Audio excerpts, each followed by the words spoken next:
The movie begins in Afghanistan, where Tony Stark, a charismatic billionaire, is under military escort. Suddenly, they are ambushed by unseen attackers using Stark's own technology. Despite wearing a bulletproof vest, Tony is seriously injured and captured by terrorists. But first, let's rewind a bit. Tony Stark, the son of legendary weapons developer Howard Stark, was recognized as a genius from a young age. He eventually took over Stark Industries after his father's death, with the support of his father's friend, Obadiah Stane. James Rhodes, his military liaison, is set to present Tony with an award, but Obadiah has to step in due to Tony's absence, as Tony is too busy enjoying the high life and not taking things seriously, including hot young reporters who challenge him on being a merchant of death. Even though she is right, she falls for his charm and luxurious Malibu villa. Meanwhile, Tony's assistant, Pepper Potts, handles his messes as he immerses himself in projects, often forgetting important things like her birthday. Tony arrives late for a military meeting, irritating Roddy. However, Tony's irresponsible yet exuberant lifestyle continues as he flies to Afghanistan to showcase his latest Jericho missiles to the US Army. This is where the trouble begins. After some form of surgery, Tony wakes up in a cave hooked up to a battery-powered electromagnet that prevents shrapnel from reaching his heart. A doctor and fellow hostage have saved him. The terrorist group 10 Rings wants him to build a Jericho missile for them. Tony knows they will kill him regardless, but the doctor encourages him to take action. So Tony requests materials and constructs a miniaturized arc reactor, not only to replace his temporary fix, but also capable of generating large amounts of energy. Instead of building the missile, he plans his escape. The terrorists are unaware until their leader, Raza, inspects Tony's work and imposes a tighter deadline. With the final pieces in place, Tony dons his iron armor. The guards are already alerted, but it takes a moment to initialize, so the doctor rushes out to buy him more time. Once powered up, the armor makes quick work of the terrorists. Although clunky, it is terrifyingly effective. Raza attempts to stop Tony, but an improvised missile causes a rockfall, taking Raza out instead. However, the doctor is gravely wounded, and with his family already dead, he begs Tony not to waste his life after their time in captivity together. Determined, Tony marches out and eliminates the remaining terrorists, burning their stolen munitions. He takes heavy fire but activates his rocket escape, causing a massive explosion at the terrorist base. The makeshift suit, built from repurposed parts, crashes in the desert. Fortunately, the explosion catches the military's attention, and Roddy leads a rescue mission. Back in the States, Pepper is relieved to see Tony alive. He immediately calls for a press conference, during which Agent Coulson from S.H.I.E.L.D. makes contact with Pepper. Tony, now a changed man from his ordeal, announces an immediate shutdown of the weapons manufacturing arm of his company. This significant shift angers Obadiah, who is furious with Tony for potentially destroying the company and shifting focus to clean energy through their arc reactor technology. What was once a failed showpiece to appease environmentalists has become a game-changer, as Tony Stark created a working version of the arc reactor and implanted it in his chest. The company's future looks bleak, but Tony is already updating his mini-reactor. Poor Pepper Potts helps him with the procedure, extracting the old one from his chest, a process that could kill him if it fails. After completing the operation, Tony tells Pepper to discard the old reactor.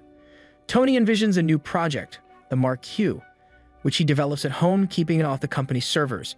With state-of-the-art technology and a helpful robot arm, he almost kills himself during the process. Meanwhile, Raza survives and collects the remains of the Mark I.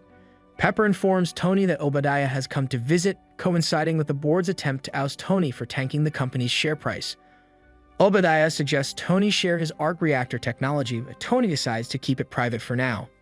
Tony's flight suit project begins to take shape. Despite some mishaps, he makes significant progress and completes the construction. Taking a leap of faith, he tests the suit, which is managed by an AI system called Jarvis. However, he experiences an inverse Icarus moment when he flies too high and the suit temporarily shuts down due to freezing in the upper atmosphere. Despite crashing through his own house upon return, Tony finds a nostalgic gift from Pepper, the first reactor he built. As an inventor, he immediately starts making improvements for the Mark I, including a gold titanium alloy to prevent freezing. Leaving Jarvis to handle the automated assembly, Tony heads to a red carpet fundraiser held in his honor. Obadiah is surprised to see him there, and Agent Coulson tries to schedule a debrief with Tony. Tony takes Pepper for a dance, and there's a moment of intimacy between them. She doesn't want to be just another fling, and they almost kiss on the rooftop before he leaves to get more drinks. The persistent reporter confronts Tony with evidence that Stark Industries is still supplying weapons. It turns out Obadiah locked Tony out of his own company and continued weapons production behind his back. The 10 Rings are still terrorizing refugees in Afghanistan. Enraged, Tony dons the newly completed Mark II flight suit. In Afghanistan, terrorists are massacring villagers until Tony arrives to settle the score. The suit, equipped with advanced weaponry, allows Tony to decimate the terrorist forces. He leaves the terrorist commander to face the wrath of his victims and survives a direct tank shell hit thanks to the suit's durability. He continues to dismantle the terrorist operations and weapon placements, which catches the attention of the American Air Force monitoring the area. Rhodes calls Tony to inquire if he knows anything about the mysterious high-tech vigilant operating in the same region where he was previously kidnapped. Tony plays innocent but soon has to evade a couple of American fighter jets that mistake him for an enemy. He narrowly escapes destruction, and after some evasive maneuvers reminiscent of the Millennium Falcon, one of the F-22s is damaged in the pursuit. When the pilot's ejection sequence fails, Tony dives in and saves him. Rhodes agrees to cover up the incident as a training exercise to keep attention away from Tony. Pepper is shocked to see Tony return from live combat. Out in the desert, it's revealed that Obadiah not only supplied Raza with weapons, but also orchestrated the attack on Tony's convoy from the start. Raza has recovered the Mark I suit but lacks a working power source. Obadiah, having no further use for Raza, leaves him to be killed by his team. Locked out of his company, Tony asks Pepper to retrieve details of Obadiah's black market dealings to dismantle the last of the weapons. Though she is reluctant to endanger Tony's life, Pepper is moved by his resolve and agrees to help. In Tony's old office, she retrieves the files and discovers more, including another suit construction and Obadiah's direct involvement in the attack on Tony. Just then, Obadiah walks in. Pepper stays calm as she completes the download, managing to bluff her way out of the room. Suspicious, Obadiah realizes what's happened. Pepper narrowly escapes the building with the help of SHIELD agent Coulson, who happens to be visiting again to organize the debriefing meeting. The cusp of exposure for his crimes. Obadiah pushes his development team to finish building his suit, but they lack the expertise to replicate Tony's miniature reactor. Frustrated, he confronts Tony using a sonic taser to temporarily paralyze him and then pulling the arc reactor from Tony's chest, revealing his true intentions and leaving Tony for dead. Meanwhile, Pepper informs Rhodey about the situation with SHIELD's support. As Tony goes into cardiac arrest, he struggles to reach the original reactor. Just in time, his robotic arm rescues him, saving his life. Obadiah installs the reactor in his Ironmonger suit. Rhodes helps Tony get back on his feet, informing him that Pepper and 5 SHIELD agents are moving in to arrest Obadiah.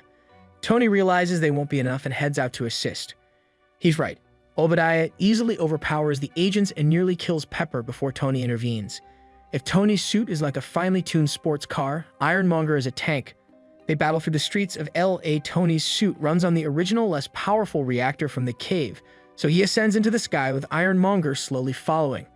The Air Force wants to scramble jets, but Proddy insists on keeping things under wraps.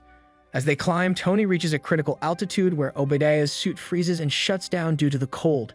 Tony manages a rough landing, but Ironmonger is still operational and attacks with a death grip. Tony barely escapes and instructs Pepper to overload the company's large reactor while he buys time, drawing Obadiah into position.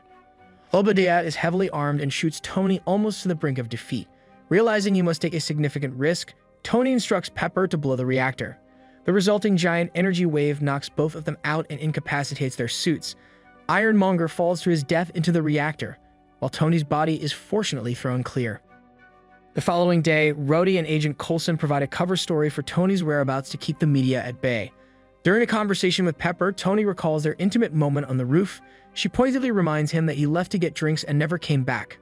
Make sure to subscribe for more recaps like this.